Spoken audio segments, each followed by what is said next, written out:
Државниот обвинител Коцевски не сака да коментира изјавата на премиерот Мицковски, која повика Европската комисија да избере други обвинители и членови на судски совет, само да ги тргне актуелните, кои според првиот човек на владата имаат ниска доверба и не може да донесат правда.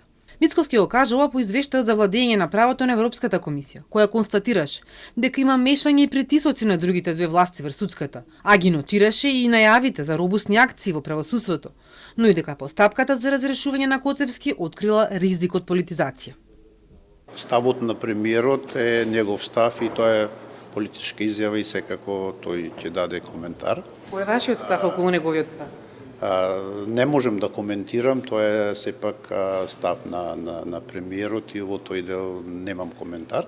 Во однос на другите работи, сметам дека Европската комисија правилно ги проценила работите. Лично на мене нема никакво влијание ни еден политичар до сега во однос на некои предмети и така натаму, тоа можам одговорно да го тврдам. Државниот обвинител ја даде изјавата за медиумите пред седницата на Советот на јавни обвинители, на која унапредување во вишото скопско обвинителство едногласно добија двајцата скопски обвинители Владимир Милошевски и Дарко Јакимовски.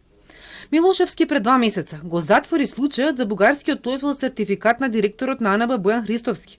Од другите предмети познати на јавноста ги водеше подкуп против екс-премиерот Заев, но беше и обвинител во предметот за фалсификуваната лиценца за Бесатранс. Лани Милошевски беше назначен за раководител на новоформираното оделение за сериозен и сложен криминал.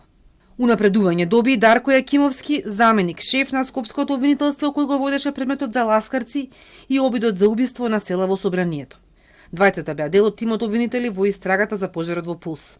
Во тој тим беа и други обвинители кои се пријавиле, но не добија поддршка од Советот. Љубомир Лапе и Јасмина Костеска-Здравеска. Советот ги реизбра и досегашните обвинителки во обвинителството за гонење организиран криминал. Наташа Поптрајкова од предметот адитив и истрагата за претседателката на антикорупцијска и Катарина Коларевиќ од предметот против Мухамед Зекири и предистрагата за Бехтел Јенка. Ова обвинителство и понатаму се соочува со недостаток на соодветен буџет и персонал, особено финансиски експерти. Ова го констатираше Европската комисија во извештајот за владењето на правото.